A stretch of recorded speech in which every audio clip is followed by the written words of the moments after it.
Welcome to the Long Range Pursuit Podcast, presented by Gunworks, where we learn about and share long-range shooting techniques, science, and gear. All right, welcome to this week's episode of Long Range Pursuit Podcast, hosted, well, you're stuck with Garrett again this week, my apologies, but we've got an awesome guest here, Mr. Lemon, Kalan Lemon from Wade Lemon Hunting, and I was just telling Kalan, it's one of the coolest backdrops I've seen, so if you're listening, my apologies. If you can get over the video and check it out, please do. But Kalan, good to have you on, sir. I know you're very busy, so we certainly appreciate your time this morning. But Kalan Lemon with Wade Lemon Hunting, welcome. Well, thanks, my friend. Glad to be here with you. Kalan, tell our viewers a little bit, your name. Most of our viewers and listeners are going to know who you are, but tell us a little bit about Kalan Lemon and Wade Lemon Hunting.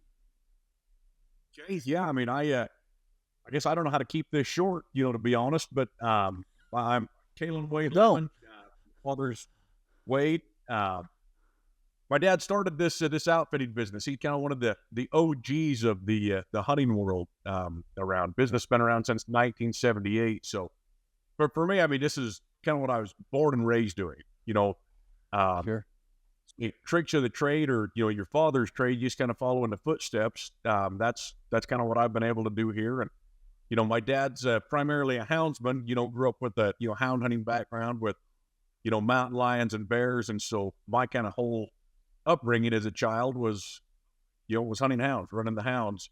For some reason, I developed a different love and passion towards antlered game. And so in the past couple of decades, that's been what Dad and I have done, and kind of moved, Wade Lemon Hunting from being just a hound-focused group to a lot more, antlered game, big game. We do a lot of adventures, a lot of hunts from, Utah. Sonora, Mexico is one of our biggest. We run a amazing operation there for giant mule deer, which is kind of, what my personal passion is for sure. But then, now we've started, doing a lot more with international stuff as well.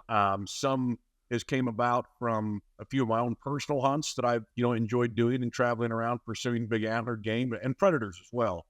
But anyway, now we run and operate an outfitting, and I guess you could almost say a booking agency, where we, have some great partners, and we send hunters kind of all over the world. So from Africa, which I actually head over here pretty shortly over there with our partner for, giant leopards and kind of the big 5 species, Kamchatka, Russia, New Zealand, and then the bulk of our operation is in Sonora, Mexico, and, here in Utah. So there in Utah. Anyway. Oh, that's some awesome. So yeah, well, yeah, that is a quick, because there's a lot going there. When we met, I can remember coming down to Holden, where you guys are at, just kind of there off I-15, the Nephi, Scipio area, some smaller towns for some of our listeners there. But I can remember that first school we did down there with you folks, and we stayed in that little house that's next to your folks' house there, and shacked up there, and you brought in some clients, and we went out and did an LRU for a couple days. Your mom fed us like kings, and that was 12, 15 years ago, and a lot has changed since we were down there. Buddy, no doubt about it. Matter of fact, I got to tell you guys, thanks again. We was up only just a couple of weeks ago to your place there, to the new shooting school. You guys hosted us and our partners from Sonora at the El Chaparral and the El Volteado. And anyway, we had an amazing trip up there. We were laughing about it the same, to where the last time that I'd went through your LRU school was it was here in small town Holden, and we were placing still targets out in the pasture, doing the whole class in the town hall here in the little town. And it was amazing then, but to see how far you guys have advanced and came from then, to see the facility and the setup, just the entirety of the operation has been wonderful to not only follow along with, but to be a small part of too. So it's been really cool to see, and congrats to you guys. I know that's not without hard work and diligence, and it's amazing to see. So thanks. No, very much appreciated. Very much appreciated. Well, tell me, I got to ask a question about one of those animals on your backdrop, just because, and you have too many deer, although we're all deer lovers. That big bull, you have personally had your signature stamp on a lot of big bulls that have hit the dirt in Utah over the years. What's that one that's over your left shoulder there? So a lot of these, I guess just to speak in mule deer real quick, kind of for the backdrop, I've only ever taken one mule deer myself. So most of these are, reproductions of clients. These are, Yep. An athlete puts his trophies on the wall, was a hunting guide and outfitter, thank goodness for modern day reproductions and guys that do great jobs on it. So the elk right there, that's one that I guided. Oh, mercy. I believe it was in the ballpark of 2006 or 7. Client's name was Jimmy Ryan. I believe it's still standing as either number 2 or number 3 in the world with a bow. But that bull was 445. Wow. Anyway, tremendous bull. And then, kind of go through some of the deer and everything. There's a lot of world records set on that wall right there behind me. So, I know I'm kind of blocking the one, but, there's 4 different deer over 300 inches on that wall. So pretty incredible. Oof. That is incredible. That's the word for it. Unbelievable. Well, cool. You've, as far as guides and outfitters go, you have seen, in your career, you've seen a lot, which is pretty cool. But today I want to focus on Russia. Actually, today we brought you on to learn a little bit more. You and I have spoken at 2 trade shows now, kind of about, your outfitting in Russia and some of the opportunity there. And it's a question, frankly, that I get quite a bit from customers, from folks that come from into our LRU that we associate with. And because of the political climate, I think it draws a lot. It's got a bullseye on its back. We see the photos of really awesome trophies, but there's this, it's just folks aren't signing up to go to Russia like they are signing up to go to other places. And we're going to take some time today to hear about your experience, what you guys are doing over in Russia, see if we can't help answer some questions for those that have them about A, getting over there, B, what kind of game, what kind of shot opportunities, and just some basic logistic stuff. So why don't we start real quick with, how did you guys get into this Russia setup? Yeah. Well, as being a hunting guide and everything else, you kind of, hear all the places around the world and, interact with, amazing hunters and everything on a daily basis. And for me, Kamchatka, Russia was just always one of those destinations where it fit the time window where I could actually make a hunt work. Just the absolute amazing size of the antlered game over there, the moose for sure, was what really, kind of got me interested. So it was a hunt that I had researched for multiple years, trying to find and land on the right outfit, the right place to go. And finally, more or less come into, this is who I'm going with, felt the comfort with it. It was a hunt that I booked myself personally, actually originally booked to go with with a good friend and client who didn't end up making it. COVID and all that stuff happened, right? So 2019 we were supposed to be going, or 2019 we was booked, 2020 we were supposed to head over there. COVID happened, shut the whole world down. There's no flights, no travel, no one was allowed into there. So through 2021, the hunt was able to happen. COVID kind of opened up, and we were some of the first Americans to actually travel over, back to, as we walked through Red Square, my dad and I, kind of the entirety of it was, man, you're an American. Well, I mean, let me take a step back right there. I'll go one step further. Okay. Traveling over there, I actually, I went with my bow and arrow, just because for whatever reason, I like shooting some stuff with a stick, and also, a long range gun for sure. But Sure. This was one of those that it happened to open up where they allowed archery as a legal method of take, and it just so happened that, it was kind of an open door opportunity at that. So there was a bunch of barriers for me getting that over there, because I was said to be the first archery hunter legally in Russia as well. I don't know really all of the facts on that too much, but I've had a lot of guys in the archery industry, tell me that's very factual. So we'll go with it. Anyway, sure. So kind of getting over there, our whole misconception, and I think it's just born and bred into most Americans, is that Russia is this evil enemy, right? Okay. man, I don't know how else to put it besides that was kind of what was in our mind as we traveled over there too. So I mean, you're braced up the whole time, just wondering if every Russian is looking at you as kind of the same. You know, this is your enemy, the American. Sure. Couldn't have been further from the truth, you know, for sure. To feel it, to see it, my first time traveling over there, it was quite a shock, you know, like a slap in the face, a little bit of a shock factor, how friendly and greedy, you know, everywhere around there was.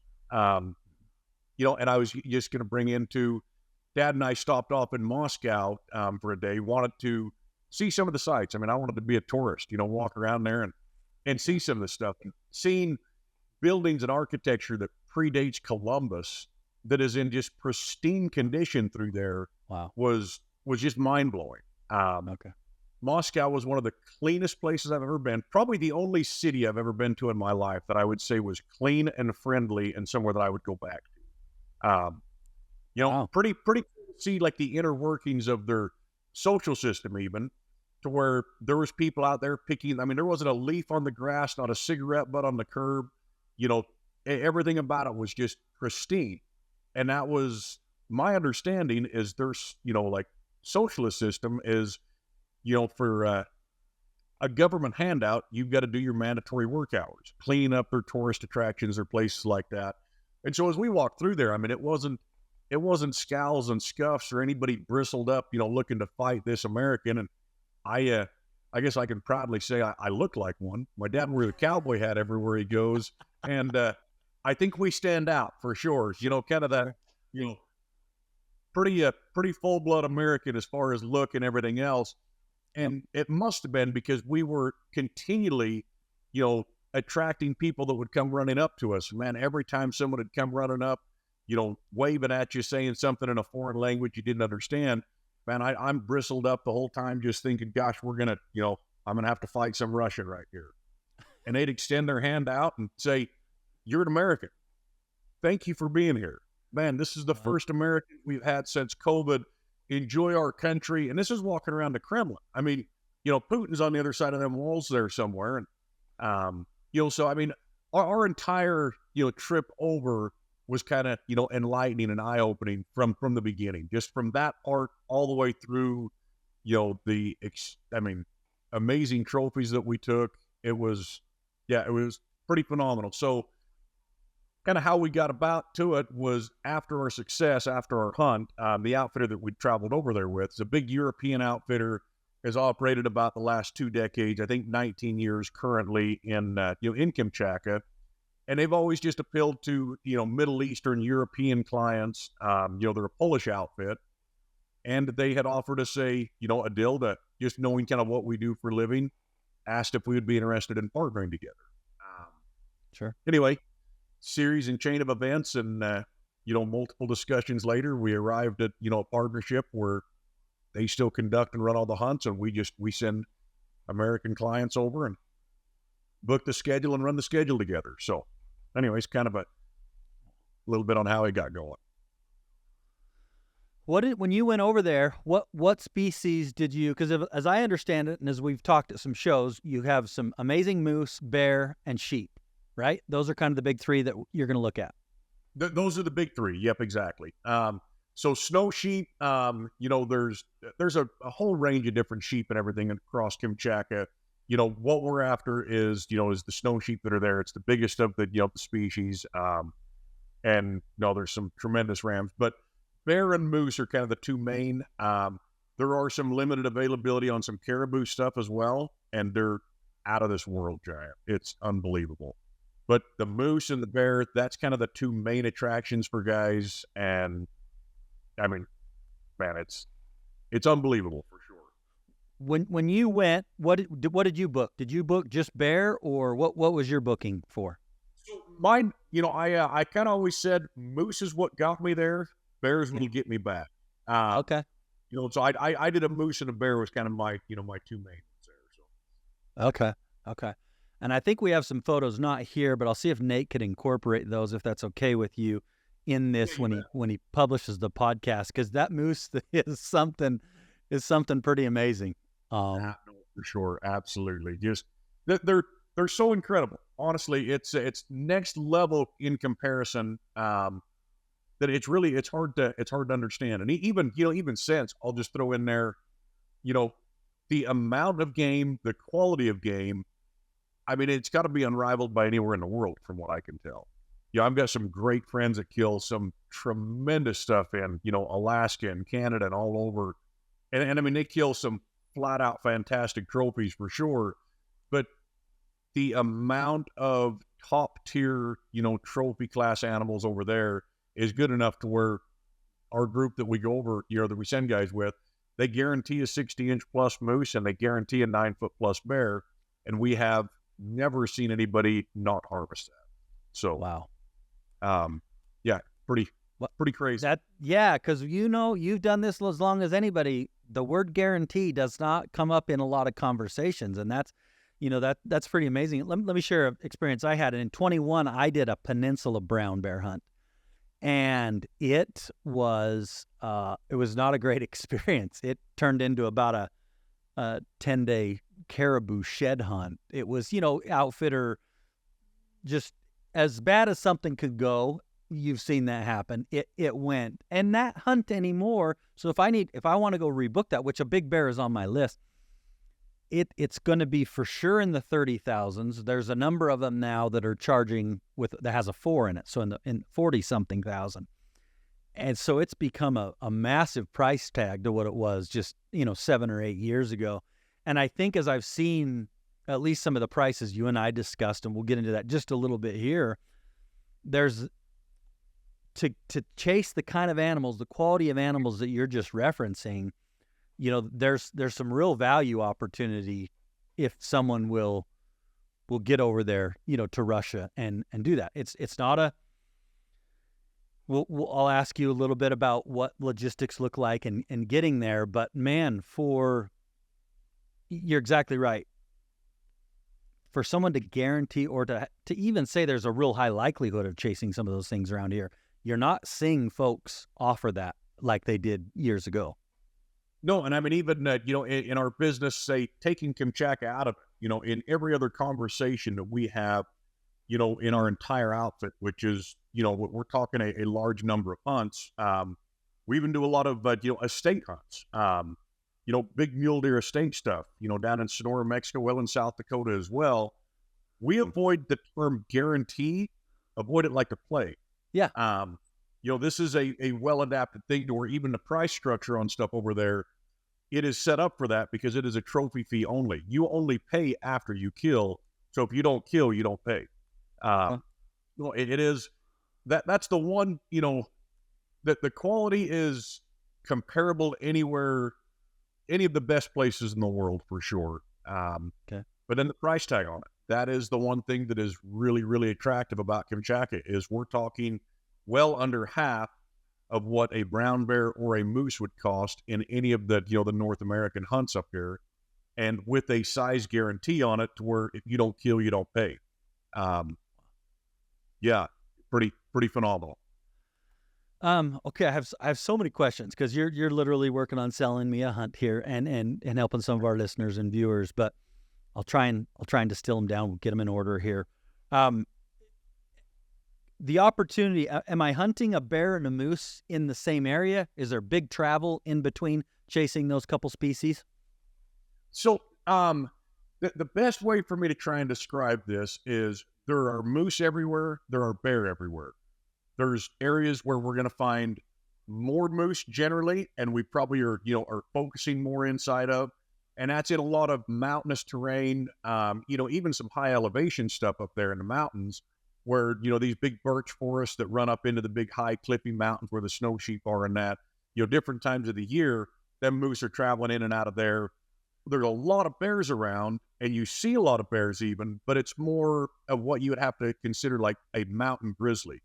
I'm talking to places even like lousy with bears. It is still mind-blowing to me that they have any moose or any other game, left or around, but it's just mind-blowing how many bears there are. Right. But anyway, the bears in the mountains you'd have to expect is more of like a mountain grizzly, and then when we're targeting really, really big bears, we're down closer to the coast, right off the salmon runs, and Kamchatka's, world-renowned for fishing. It's said to be kind of like an untouched Alaska. Kamchatka is mostly like more private land. So it's like 99-year government land leases for all the game hunting and that. So it's not something that multiple different outfits or places around can come in and hunt without the authorization from the landowner, the landholder. Nobody's fishing it, nobody's hunting it, anything like that. Okay. So even just the fishing, the destination for a fisherman, I'm not a fisherman, maybe one of the world's worst fishermen, so it just never really, been my thing. But I can tell you, even after we killed my bear, which is, my bear is one of the biggest in the world. I got quite lucky with that. But we sat around and I'm trying to take pictures of my world record bear, and everybody's got their fishing poles dived off into salmon streams and everything. And I'm still infatuated with the size of this giant black brown bear that is just my life's dream and everything else, Right. And everybody else over there dorking off, pulling their just totes full of salmon. And still had trout and whatever else. But it was the fishing is phenomenal. So like most of the guys that are over there in the fall, are experiencing some amazing fishing as well. That's unbelievable. So that's good. So let's start from the top. So give a viewers, the listeners, an idea on if you're gonna, I come to you and I say, hey, I'm interested in a bear or a moose for sure, possibly an add-on, the other one, doesn't matter which is which. Is this a 10-day hunt, 12-day hunt? Walk me through kind of like the standard hunt and walk me through some logistics. I'd like to hear about, is it 4 days to get into camp? Can you get there in a couple days? So I want to help the viewers and listeners understand what it's like getting in and getting out of a hunt like this. Copy. So I'll try to rope this into a quicker version. I got to give you a little bit of the long-winded part, right? Yeah. So pre-COVID, me ever going over there was a flight that historically left from Anchorage, Alaska, and flew directly into Petropavlovsk, Kamchatka. It's a short little hop over the puddle and like an hour and a half flight, logistically simple as it could get. As I traveled over there, they still had flights that were traveling from New York, and it was a direct flight into Moscow. We had to clear customs there, and then, onto Petropavlovsk, Kamchatka. Currently, with all the BS that's going on overseas and everything else, there's, none of these Russian airlines that are actually traveling from the U.S. right now. So Americans are traveling over there. We've sent lots of guys in the past couple of years. We've helped with their visas. It's a pre-accepted visa process. So that is one of those that's a little bit new for a lot of guys that haven't done a lot of international travel. It's not like Mexico or even like most places in, South Africa per se, where you show up, they stamp your passport, and off you go. You're accepted into the country. You have to get a pre-authorized, pre-accepted visa. So there's a little bit of a paperwork process to go into that. It's a quick, easy thing. There's a couple of places, the Russian visa centers, that they've got a step-by-step checklist, 1 through 10. Do this, send it in. You do have to send in your passport, and so it takes about 2 weeks generally to get your passport back with the visa in it. And there's a couple hours worth of paperwork just from getting, a cashier's check and a passport type of photo and everything else to submit with it. So there is a little bit of legwork on paperwork just to get accepted to go there. That said, that's kind of the beauty of it, to where everybody's question right now, that I get nearly on a daily basis, especially now that we're, currently the last couple of weeks, we've been getting everybody's visas in, and we're now in the process of booking flights for all the hunters that are traveling over there this fall. I've got some other friends in the industry that also facilitate hunters over there in Russia that are just getting back from snow sheep hunts that just got back here just days ago. I've had a few conversations with, a few of those guys, and in and out, great success. Everything's good. Currently, everybody is getting accepted for visas. We haven't had a single one rejected, and and so that's always a good thing for a green light. So for anyone that's got a question of, can Americans travel over there? My understanding is, if we're not allowed to travel over there, they're not going to be issuing visas, and the consulate and everything else is just going to say, hey, travel is stopped. Sure. So visas are currently, still in process. We've seen them even that, this last week, have seen, guys get visas. And then for flights and travel over, kind of to loop into that part of it. Right now, most hunters have chose to go through Istanbul, And so, not being able to fly direct from the U.S., you've got to fly into Istanbul. Some guys have went into Doha, but Istanbul to Moscow. Moscow, you clear customs, and then on into Petropavlovsk-Kamchatka. So you do make a big old horseshoe loop around the world to get over there. So logistically, it is a pain. It does take a couple of days, but man, when you understand that you cross 15 different, time barriers and everything else there, you fly into tomorrow and come back into yesterday. So you save a whole day when you come home. You land the same day as you leave, but it does take you 2 days to get back. Sure. So, Fair enough. Okay. And so what is the hunt like? What are the conditions like? What are people staying in? What are you riding around in? Are you horseback or foot or ATVs? And let's say I'm in camp now. What does the hunt look like for the next few days? Yeah, no, for sure. So once you arrive into Petropavlovsk, our guys, they meet you there, shuffle everybody, straight from the airport and that. Most of these hunts, the hunt is done from helicopters. So we end up going to the helicopter pad. They transfer you. It's a pretty decent helicopter ride just to the lodge or cabin. It's remote as it gets, for sure. I mean, you are completely void of civilization. There's not a town. There's not a human anywhere. It's all private land. I've been told that they term these as the oligarch camps. They're remote old shacks, similar to like a double wide type of a trailer, but in the middle of absolute nowhere. Pretty traditional for, Russian accommodations as an old rundown trapper's cabin and shack where just enough holes are filled for you to stay warm at night with a fire stove. It's dirty, it's rough. These are completely opposite of that. Okay. They are small, they are remote, but they are carpeted, cleaned. Walls are completely wood trimmed. Pipes are shined. This was the thing was unexpected for me as I walked in on my personal hunt, and then most of the hunters that have went over since have said the same, like, kind of shock factor is, we was asked, hey, will you please leave your boots at the door? Here's a pair of slippers for you to wear while you're walking around in here. I mean, it's not 5-star. It is a 5-star for how remote it is, for sure. Sure. But it's as clean as any Four Seasons you've ever been to. Wow. Heated, extremely nice. We've got a chef that's out there for you.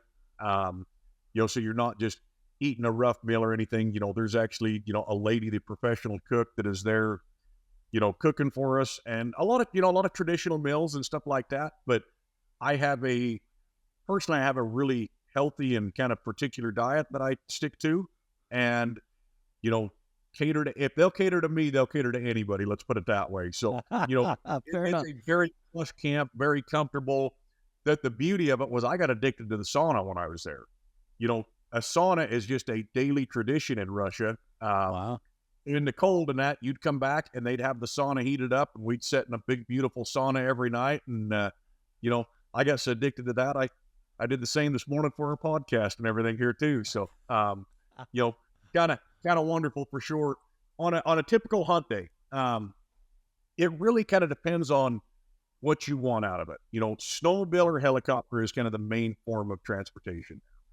There's not a lot of hiking, on a lot of these fall hunts for the bear and for the moose. Just that the best way for me to put it is the amount of game, that is around, there's really, no need for it. So we scout everything, out of the helicopters onto snowmobiles and then pursue on foot. And most of the time when we've got an animal located and, know which one we're targeting afterwards, it's a fairly short stalk, and generally most every shot is sub 200 yards, so the game is, you could say, not used to people, it's not spooky. Like anything, I mean, they're still wild animals, and there's still a factor of that, but most every shot is sub 200 yards, and 100 yards is even a lot more standard. Wow. Well, I bet that's pretty intense on animals of that caliber. That's neat. Dude, when you're looking at a moose that towers that tall in the air and just that big of an antler structure, I mean, there's something that's just majestic, to say the least. I mean, I don't know how else you'd put it, but it is it is as, heart-stopping of an animal to ever see on the hoof as anything I've ever seen. And a giant bear, I mean, you can't beat it. When you get up, up close and personal with a predator that is just that big, Sure. I mean, it's next level excitement for sure. And they've got backup guns and everything else in that. So there's a factor of safety that some people want to talk about. Sure. Hunting anything, there's a danger aspect to it, but it's mitigated and, never taken lightly on the animals that you're pursuing. So Sure. with caution and, professionalism for sure. Yeah, and especially you archers that going in there with a stick and a broadhead trying to make it happen. I'll tell you this. So with mine, right? Like I mentioned, I was the first archer over there. So the owner of the camp, I mean, he's an older gentleman. There's a guy that's there in camp with us. He's an old trapper that just happens to live at the lodge and everything else. More or less, he is given the rights to trap. They call it sable, but like the pine marten, around just for collecting the furs. And that's a better source of income and a better job just because of the fur markets and that than anything he could get in town. So it's a very prestigious title for him to be able to be the trapper on this particular part of land.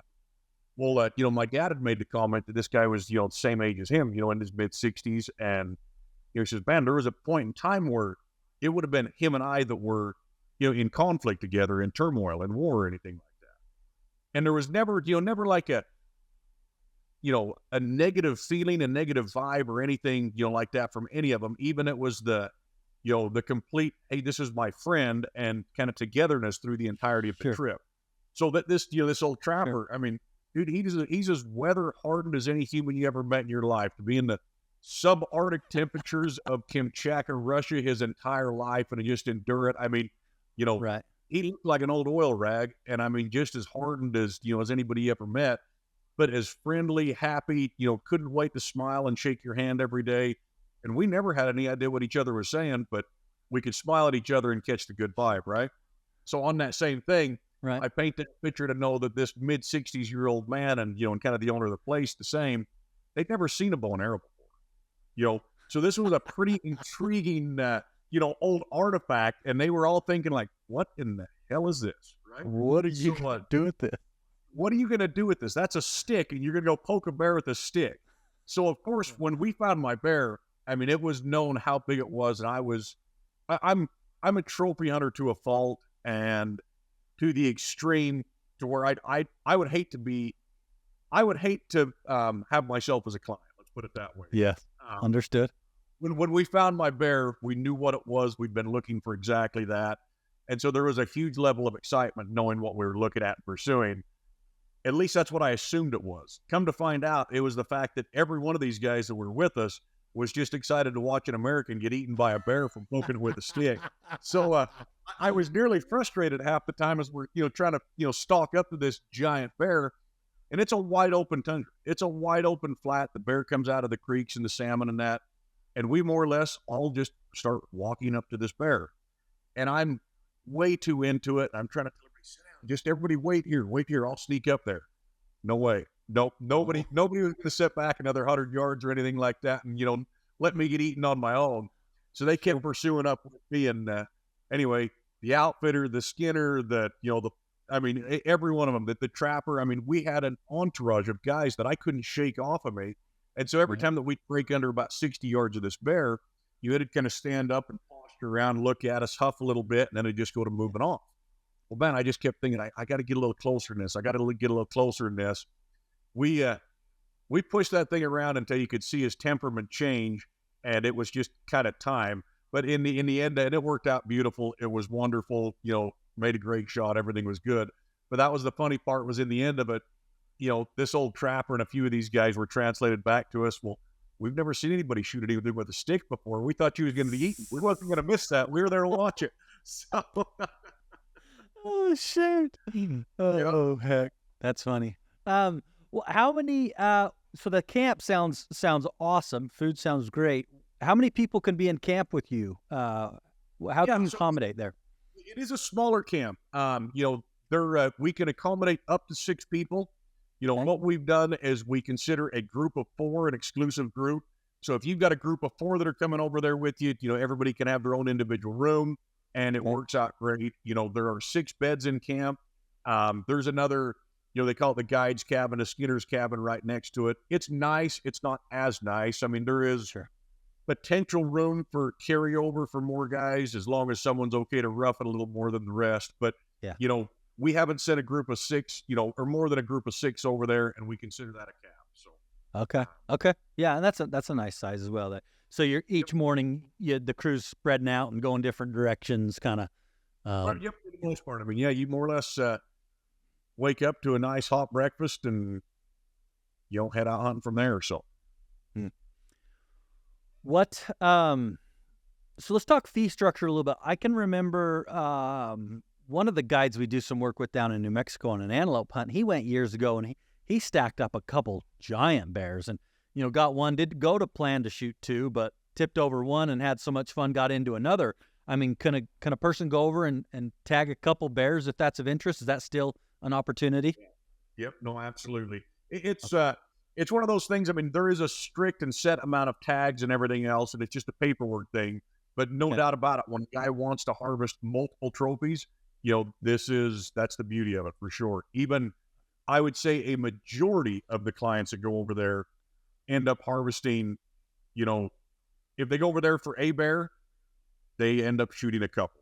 And really, it's kind of that when in Rome and you're already there. And really, the price tag, like I mentioned, it's literally half or less than half of what, most of these are. And where it's just a trophy fee, you've shot one giant bear and, hey, I want to look for a legitimate 10-foot pluser. That's what a lot of guys have done and been extremely successful with it for sure. So being able to harvest multiple trophies or multiple of a single species, you bet.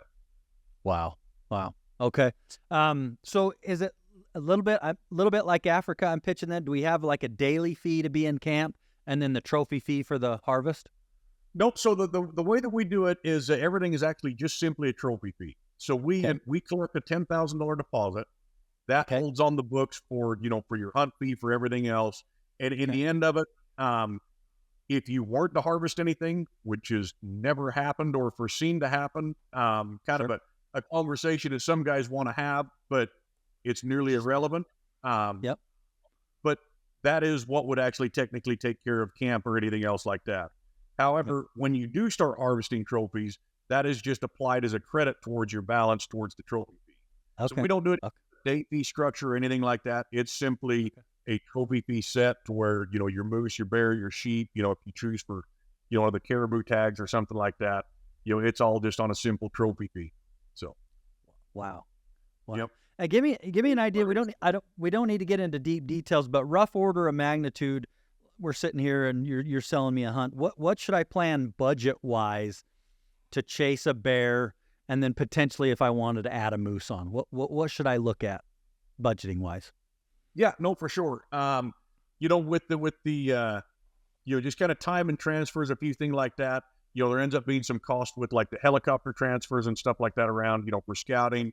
We've got it kind of figured into a rough budget, where, per trophy as we're going out through there. And then with the trophy fees, most trophy fees are about $5,000 or $15,000, piece is kind of where the trophy fees are at. We tell everybody we'll plan on, around 6,000 to 7,000, above that. And so, when you're going in there, a budget of 20 to 22,000, for each of these trophies is kind of where you're at. Okay. Yeah, that is a significantly less than what we've seen for some of our North American hunts. That's wild. No, for sure. Yep. And like I mentioned, I mean, the beauty of it is you only pay it if you kill it too. So. Yeah. No, absolutely. Well, I think, some of the questions folks have, I understand why they have them. We all have the news and we see, a Brittany Griner get detained over there. And right, we see some of those headline type events of travel to Russia not going as planned. And I think that's what has our folks. I can think of a really good friend and customer of ours that's thought about giving you a deposit a number of times, right? And he's just got that in the back of his mind. He's wanting to make sure that, that kind of settles down just a little bit. But heck, it sounds like you're getting a number of folks in there, even currently, doing this. For sure. No, I mean, I think we had, I'd have to look to be exact, but I believe it was 14, Americans travel over this spring for bears. Yeah. So more or less the month of May, there was a bunch of guys went over there. And then I'd mentioned I've got friends that have just recently came back within the last week, for being over there. So for sure, I mean, every fall, every spring since I've been, we have sent, multiple Americans, multiple groups, and everybody has had extreme success and made it back safely, for sure. Made it back. No doubt we all understand the political pressure and, and everything else, just the things that are going on over there, the unnerved, uneasy feelings about it. None of us agree with it. None of us want it to be happening. But I think that currently now, most people have just, accepted that it's almost the normal, with what happens on a lot of those, those borders and different things like that. The one thing that I tell people consistently is we're nearly as close to Ukraine right here where we sit in small town America as you are when you're in Kamchatka. You're in Russia, but you are a long, long ways away from any of the, the conflict. So, sure. Well, hey, I think I just have two questions to kind of wrap for us today, and that is one, booking this trip, like time of year. It sounds like to me there's similar times from when folks are hunting bear here in the States, which is springish and fall. Yep. Mayish. That's when I chased mine, was May and what month in the fall? So in the fall, the hunts will start in October and kind of run into December. So October, November is most of the fall hunts. Bears start to get into hibernation, the later that it goes, so kind of the earlier the better for bears. Whereas with the moose, the snow levels start to accumulate a little higher and actually drives them out of, like, say, the thick willow bottoms, some of the brushier country, the steep pine hillsides, and up into the big open birch forest. So the more snow, the better for the moose. The more snow, the more the bears go into hibernation. So there's kind of a bottleneck right there for guys that want to do the combos, which honestly in the fall is about everybody. I think nearly 100% of everybody that goes over on our fall hunts, is looking for at least a bear and moose combo, if not, all species. And so November seemed pretty key. Up until Thanksgiving, these guys will still guarantee you on a bear as well.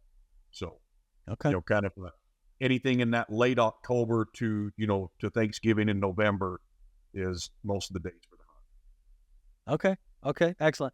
And how far out do I need to be looking at this to book? How far out should I be planning? So currently we're booking a lot of guys into 2027. We're staying 1 to 2 years out, pretty solid booked. And then, the one thing that I will, offer up is even our guys that are in 26 and 27, we just had a group for this fall that just recently, they've got visas in hand, travel and everything else, and they just got nervous. It is cleared, ready for takeoff. I think they was November 3rd to the 11th. Great people hot with us all over in that, but it was just got kind of cold feet and nervous, and so they've now backed out of it.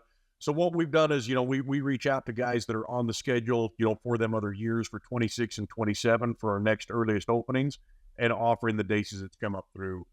Since I've went, that's kind of seemed pretty standard to where, 25 and is completely booked. 2026 is got only just a few limited spots available, so we're booking, strongly in 2027 right now.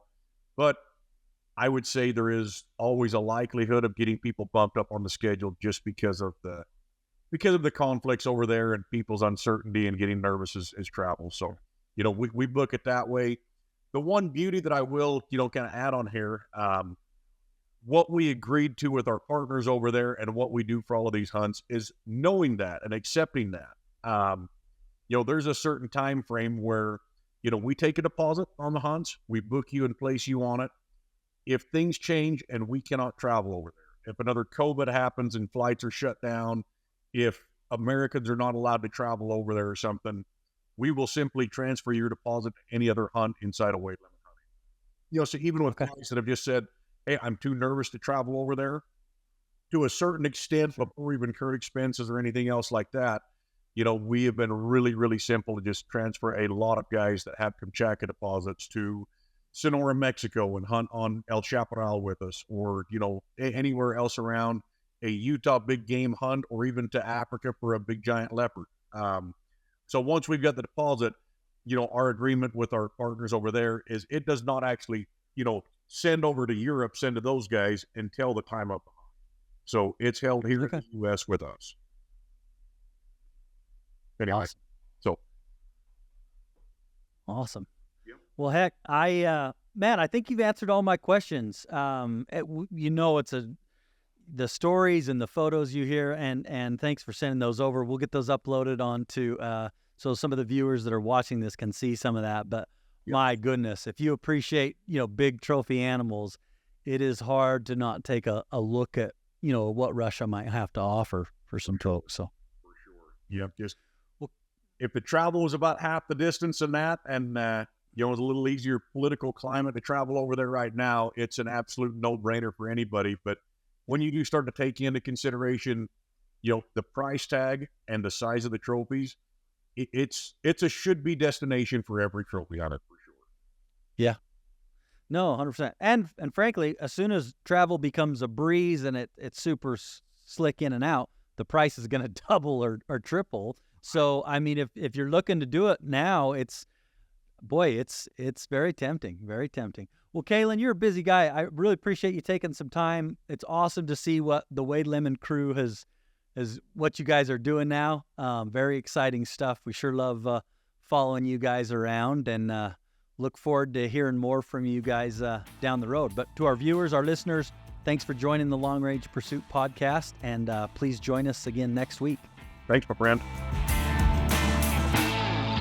If you like what you're hearing here, please take a second and give us a 5-star rating and a positive review on iTunes or on your favorite podcast app.